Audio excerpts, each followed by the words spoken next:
everyone and welcome you all. I'm Sakshi Saini, first year MBBS student, and in my today's video, I'm going to talk about a small and conceptual topic that is cell cycle and cell division from class 11th biology. तो आज की मेरी इस video में मेरा main focus रहेगा on the number of chromosomes and the amount of DNA. वैसे तो ये एक छोटा सा टॉपिक है, इसमें माइटोसिस और मियोसिस ये ज़्यादा कुछ है नहीं, लेकिन इससे क्वेश्चन ज़रूर पूछा जाता है और ज़्यादातर कुछ क्वेश्चन तो सदाबहार क्वेश्चन है इसमें कि यही पूछे जाएंगे. जैसे कि मियोसिस 1 में और प्रोफेज 1 में जो फेजेस हैं, जैसे कि leptotene, zygotene, pachytene, diplotene, diakinesis, इनमें क्रॉसिंग ओवर किस फेज़ में हो रहा है, कायज़मा किस में फॉर्म कर रहा है, टर्मिनलाइजेशन किस में हो रहा है, एंड बुके किस में फॉर्मेशन हो रहा है, ये सब चीज़ें इसमें पूछी जाती हैं. बाइवेलेंट किस में बन रहा है, ये सब चीज़ें. और एनाफेज़ 1 और एनाफेज़ 2 में पूछ लेते हैं कि आपके होमोलोगस क्रोमोसोम्स किस में सेपरेट हो रहे हैं, क्रोमैटिड्स किस में सेपरेट हो रहा है, ये पूछ लिया जाता है. तो कुछ चीज़ें तो ऐसी हैं जो आपको पता ही है कि ये तो पढ़ के ही जानी है, ठीक है ना. लेकिन कुछ चीज़ें जैसे कि आपके क्रोमोसोम नंबर और अमाउंट ऑफ डीएनए, इस पर जो क्वेश्चन बनता है फिर वो अच्छा क्वेश्चन बनता है. तो आज की इस वीडियो को देखने के बाद आपका ना तो वो क्वेश्चन गलत होने वाला है और ना ही आपका उसमें ज़्यादा टाइम लगने वाला है, क्योंकि ये दोनों ही चीज़ें ज़रूरी हैं. एक तो आपका टाइम मैनेजमेंट और कितने नंबर ऑफ क्वेश्चन आप सही कर रहे हो. तो सबसे पहले मैं थोड़ा सा बता देती हूँ about the phases of cell cycle and about mitosis and meiosis. Okay, तो फेजेस ऑफ सेल साइकिल में है आपके पास, एक है आपके पास interphase and the second is M phase. M phase को आप माइटोसिस फेज भी कह देते हैं. इंटरफेज 95%, मोर देन 95% फेज आपकी इंटरफेज होती है, मतलब इंटरफेज में रहेगा आपका सेल, ठीक है. जो एक्चुअल सेल डिवीज़न आपका हो रहा है वो इसमें हो रहा है, एम फेज में. एक्चुअल सेल डिवीज़न अकर, ठीक है, in this phase, M phase, ठीक है. तो इंटरफेज में आपकी फेजेस होती हैं, G0 भी होता है वैसे इसमें, ठीक है. G1S पर हम इनके बारे में पढ़ेंगे. G2 gap 1 synthesis phase and G2 gap 2 phase. और फिर आता है आपका एम फेज और उसके बाद सेल जो है साइटोकाइनेसिस करता है. तो ये तो आपको एक सेल साइकिल बना के दे रखी है NCERT में, वो आप देखेंगे. अब मैं बात करती हूँ आपसे माइटोसिस के बारे में. So here it is mitosis and meiosis. तो हम देख लेते हैं माइटोसिस मियोसिस आखिर है क्या, ये क्यों है और ये. तो हम देख. So mitosis is also known as equational division and it is usually restricted to diploid cells only, and it results in the production of diploid daughter cells with identical genetic complement, ठीक है. इसमें identical genetic complement होगा. Mitosis also known as equational division. Okay, इसमें आपके daughter cells बनेंगी जिनका chromosome number same ही होगा. Now meiosis. अब मियोसिस क्यों हो रहा है, माइटोसिस से काम क्यों नहीं चल रहा था, क्योंकि माइटोसिस में there is same number of chromosome, यानी कि यहाँ पे तो डिप्लॉइड ही है. हमें हेप्लॉइड भी तो चाहिए ना. हेप्लॉइड कहाँ चाहिए हमको, हेप्लॉइड क्यों चाहिए हमको, गैमीट्स. गैमीट्स कैसे होते हैं हमारे, हेप्लॉइड होते हैं. और सेक्सुअल रिप्रोडक्शन की प्रोसेस में फ्यूज़न ऑफ गैमीट्स से ही तो हमारा फ्यूज़न होगा, उसके बाद डिप्लॉइड सेल बनेगा, ठीक है. तभी तो लाइफ साइकिल आगे चलेगी. तो इसके लिए हमको हेप्लॉइड चाहिए, और हेप्लॉइड फेज कहाँ से आएगी, वो मियोसिस से आएगी. क्यों, क्योंकि मियोसिस में होता है रिडक्शन डिवीज़न. तो मियोसिस में क्या हो रहा है, डिप्लॉइड सेल है हमारे पास, ठीक है. अब इसका डिवीज़न हुआ और बना हेप्लॉइड सेल्स. हेप्लॉइड सेल बनेगा मियोसिस में. मियोसिस 1 हो रहा है यहाँ पे. मियोसिस 1 में हेप्लॉइड सेल बनेंगे, यानी कि यहाँ पे हो रहा है रिडक्शन. तो this is reduction division. This is also known as reduction division, meiosis 1. अब होगा मियोसिस 2. मियोसिस 2 में ये सेल इंडिविजुअली डिवाइड करेंगे और बनाएंगे 2 डॉटर सेल्स जो कि होंगे हेप्लॉइड इन नंबर्स. हेप्लॉइड इन नंबर्स यानी कि यहाँ पर क्या हो रहा है, यहाँ पर इक्वेशनल डिवीज़न हो रहा है. Equational division. तो मियोसिस 2 हमारा क्या हुआ, इसको कहेंगे हम इक्वेशनल डिवीज़न। मेनली यही चीज़ आपको ध्यान रखनी होती है कि mitosis results in the production of 2 daughter cells with identical genetic material. और यहाँ पे क्या हो रहा है, रिडक्शन हो जा रहा है, यानी कि एक सेल से आपके 4 डॉटर सेल्स बन रहे हैं, और यहाँ पर एक सेल से कितने बन रहे हैं, 2 डॉटर सेल्स बन रहे हैं, सॉरी। ओके, पर हमने डीएनए कंटेंट की बात नहीं की अभी। तो डीएनए कंटेंट और नंबर ऑफ क्रोमोसोम्स अभी हम साथ में पढ़ेंगे। एक फ्लो चार्ट मैं आपको यहाँ पे दे दूँगी, जो यहाँ पे मैं ड्रॉ करने जा रही हूँ उसको आप भी नोट कीजिए, ठीक है, और समझिए, और उसको ऐसा का ऐसा ही अपने दिमाग में छाप लेना, ठीक है। और वहाँ पर जो एग्ज़ाम में ना, मैं गारंटी दे रही हूँ क्वेश्चन गलत नहीं होगा आपका, ठीक है, अगर आपको ऐसा ही याद आता है तो, ठीक है। So firstly we are going to talk about mitosis, ठीक है। माइटोसिस में सबसे पहले तो इंटरफेज ही आने वाली है, ठीक है। तो इंटरफेज में हम G1 से बात करेंगे, G1 S G2, and then cell divide कर जाएगी, chromosome number and DNA amount. तो इनिशियली कुछ लेना होगा हमको इसका अमाउंट, तभी हम आगे बात कर पाएंगे। तो हम लेट्स से इसको n रख लेते हैं, क्योंकि हम प्लॉइडी में n ही रखते हैं, और डीएनए कंटेंट आपके एनसीईआरटी में C से डिनोट किया है। तो now the chromosome number. G1 phase में क्या होता है, G1 फेज़ में कोई रेप्लिकेशन नहीं होता, ठीक है। G1 फेज़ में आपका जो क्रोमोसोम नंबर है वो तो सेम ही रहेगा। देखो यहाँ पर डिवीज़न तो नहीं हो रहा है, ठीक है, इन चीज़ों में, तो क्रोमोसोम नंबर पे तो कोई इफेक्ट पड़ने नहीं वाला है। तो क्रोमोसोम नंबर सेम रहेंगे, S में भी सेम रहेंगे और G2 में भी सेम रहेंगे, तो यहाँ पर तो कोई कन्फ्यूज़न है ही नहीं। अब आता है डीएनए अमाउंट। ये कितनी बार तो क्वेश्चन पूछा गया है कि डीएनए कहाँ पर रेप्लिकेट करता है, ठीक है, डीएनए का रेप्लिकेशन कहाँ पे हो रहा है, कहाँ पर इसका अमाउंट डबल हो जा रहा है। तो ये आपका एस फेज़ में डबल हो जाए, मतलब ये बहुत बार क्वेश्चन पूछा गया।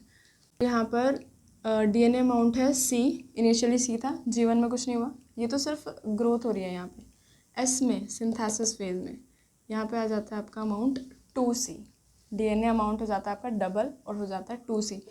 अब आप देख रहे होंगे, आप सोचोगे कि एनसीईआरटी में तो 4C लिखा हुआ है, यहाँ पे 2C बताया जा रहा है, तो ये भी तो देखो ना कि वो 2C से बता रहे हैं, 2C से 4C हुआ, ठीक है।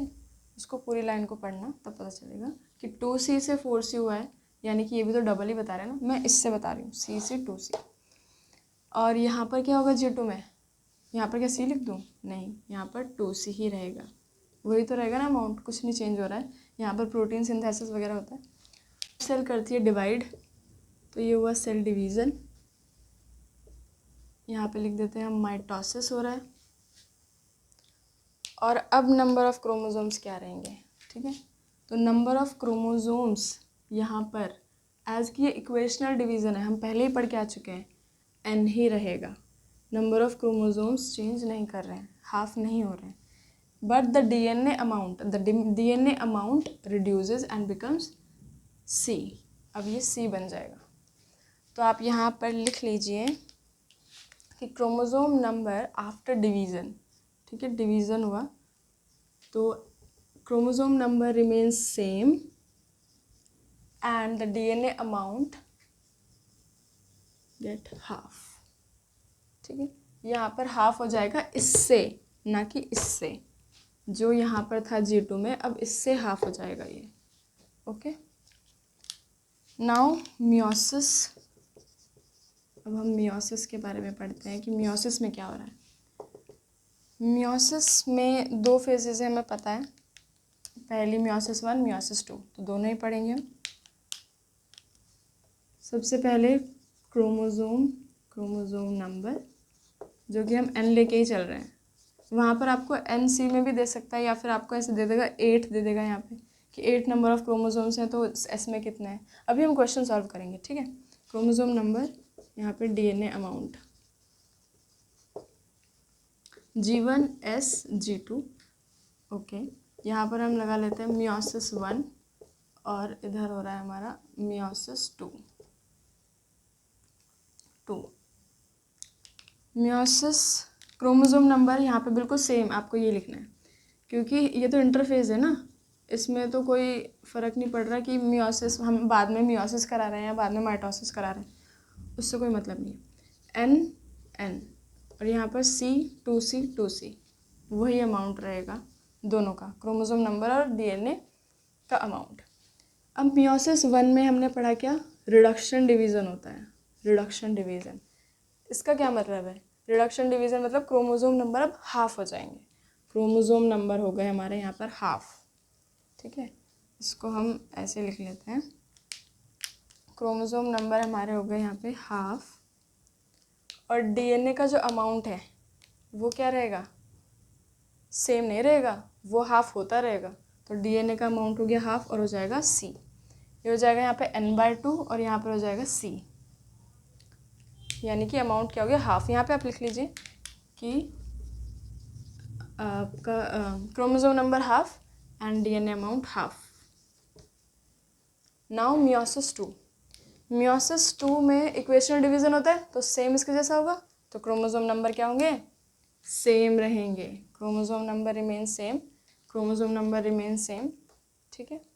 n/2 ना कि n, क्रोमोसोम नंबर सेम रहेंगे, लेकिन ये वाली सेल डिवाइड कर रही है ना, तो इसके रिस्पेक्ट में बताएंगे हम। और हमारा डीएनए अमाउंट c है, अब ये हाफ हो रहा है, ये तो हाफ होगा ही, तो इसको c/2 लिख देंगे हम। ये इससे भी हाफ हो जाएगा, इससे हाफ हो गया और इससे कितना हो गया, हाफ ही हो गया है, ठीक है फाइनली, क्योंकि यहाँ से हाफ हो जाएगा और यहाँ से हाफ हो जाएगा, यहाँ पे डबल हो रहा है, ठीक है। तो this is same half, same half, और ये ध्यान रखिएगा कि यहाँ पर 4 सेल्स बन रहे हैं, ठीक है। ये जो सेल मैं बता रही हूँ ये 4 सेल है, इसमें भी यही हो रहा है और इसमें भी यही हो रहा है, इस तरह से ये, ठीक है, आप ऐसे समझ लीजिएगा। और यहाँ पर भी 2 सेल है, इसमें भी NC है, इधर भी NC है, इधर n/2C n/2C, इधर n/2C/2 n/2C/2, here also n/2C/2 and n/2C/2। So this is the whole chart जो कि आपको ध्यान रखना है, ठीक है। जैसा इसमें ज़्यादा कुछ ऐसा है नहीं, लेकिन बच्चे फिर भी गलत कर देते हैं, क्योंकि आपको ऐसे भी पूछ लेता है कि मियोसिस 2 के बाद सेल में क्रोमोसोम नंबर इतने हैं, तो बताओ G2 में कितने होंगे, S में कितने होंगे। तो आपको अगर ये चार्ट याद है तो आप एकदम से बता दोगे कि इधर तो हाफ हो रहा था तो इधर इतना होगा। आप कंसेप्चुअली भी सोच सकते हैं, पर दिमाग चलता नहीं है ना एग्ज़ाम में, तो इसलिए ठीक है ना। तो आप अपने लिए पहले ही तैयार रखो ना, आपको पता है कि एग्जामिनर क्या पूछेगा। जब आपको पता है तो पहले से ही प्रिपेयर होके जाओ ना, कि अगर ये पूछेगा तो मैं एकदम से ये सोच के बता दूंगा। तो अब हम करते हैं क्वेश्चन सॉल्व और देखते हैं कि ये सब सही है कि नहीं। तो एक बहुत ही शानदार क्वेश्चन दिया हुआ है NCERT या फिंगर टिप्स में, ये वाला बहुत ही मस्त क्वेश्चन है ये। द ग्राफ गिवन, जिससे कि आपका पता चल जाएगा, मतलब माइटोसिस के बारे में, तो हम माइटोटिक का भी कर लेंगे और मियोसिस का भी कर लेंगे इसी क्वेश्चन में। The graph given shows the change in DNA content during various phases A to D, ये सारी फेजेस दे रखी है इन्होंने, in a typical mitotic cell cycle. Okay, identify the phases and select correct option. तो हमें क्या इसमें मेन फोकस करना है, चेंज इन DNA कंटेंट। सबसे पहली बात तो ये कि DNA कंटेंट पूछा है। दूसरा, टिपिकल माइटोटिक सेल साइकिल है क्या, DNA एंड माइटोटिक, इस पर हमारा फोकस है। अब हम देखते हैं, ये हमें दिया है 2C, ये दिया है 4C, ठीक है। 2C हमको कंटेंट दिया है इन्होंने और दिया है ABCD, यानी कि यहाँ पर 2C कंटेंट है, A पर 2C कंटेंट है, B के लिए क्या है 4C कंटेंट है, 4C, C में ये यहाँ से इंक्रीज़ कर गया है, बढ़ गया है कंटेंट, ठीक है, यानी कि यहाँ पर क्या हुआ होगा, रेप्लिकेशन हुआ होगा ऑब्वियसली, यानी कि ये वाली जो फेज़ है ये S फेज़ होनी चाहिए, ठीक है, S फेज़ होनी चाहिए, ये फेज़ होनी चाहिए S फेज़, क्योंकि यहाँ पर रेप्लिकेशन हुआ, रेप्लिकेशन कहाँ होता है, S फेज़ में ही रेप्लिकेशन होता है। तो अब ये S फेज़ है तो ये कौन सी फेज़ होगी, ये G1 फेज होगी। यहाँ तक हमें पता लग गया। बताओ, ये तो बड़ी जल्दी पता लग गया हमको।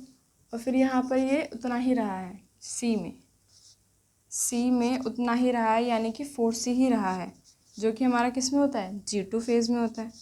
इसके बाद थोड़ी ना हमारा DNA रेप्लिकेट कर रहा है।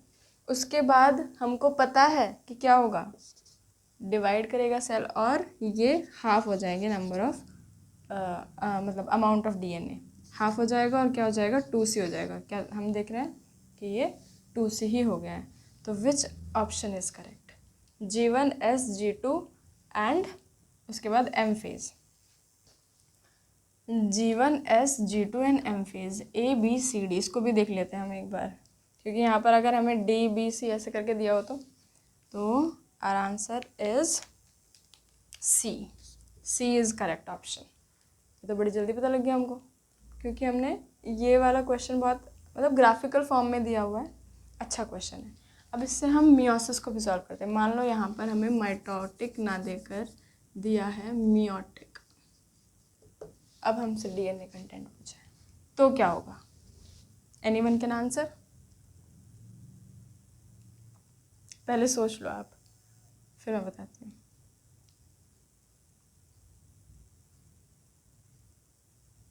अरे सेम रहेगा। DNA कंटेंट है ना, DNA कंटेंट पूछा है हमसे, तो मियोसिस और माइटोसिस से कुछ फ़र्क नहीं पड़ रहा है, क्योंकि हमारा इंटरफेस तो सेम ही रहता है।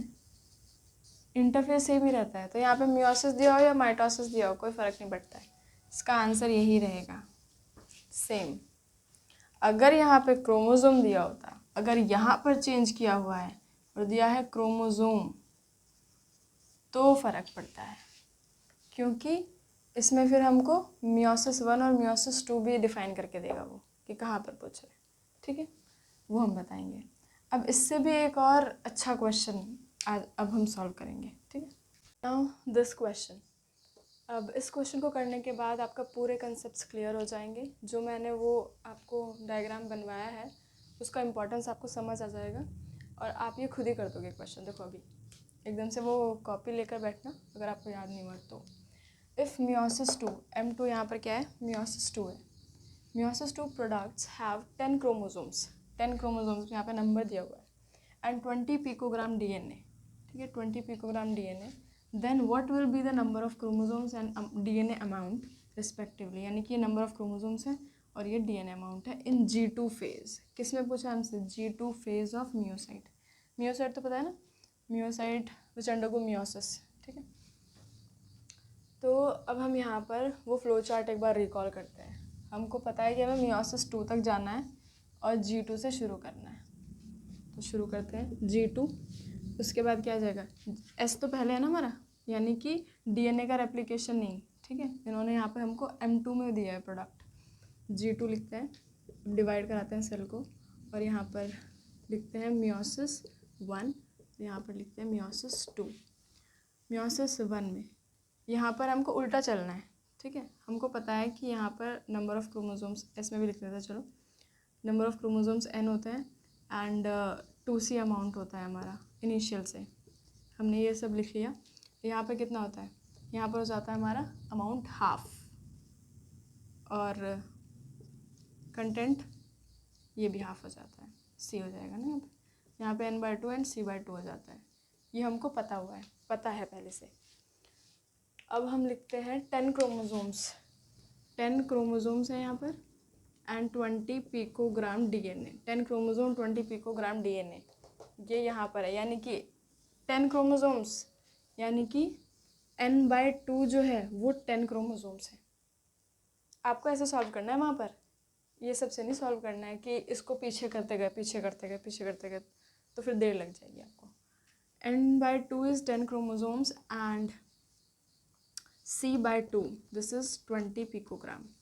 आपको ये दिया हुआ है। अब आपको जब ये दिया हुआ है तो आप आराम से निकाल सकते हैं कि आपका n जो है वो कितना है, क्रॉस मल्टीप्लाई 20 क्रोमोसोम।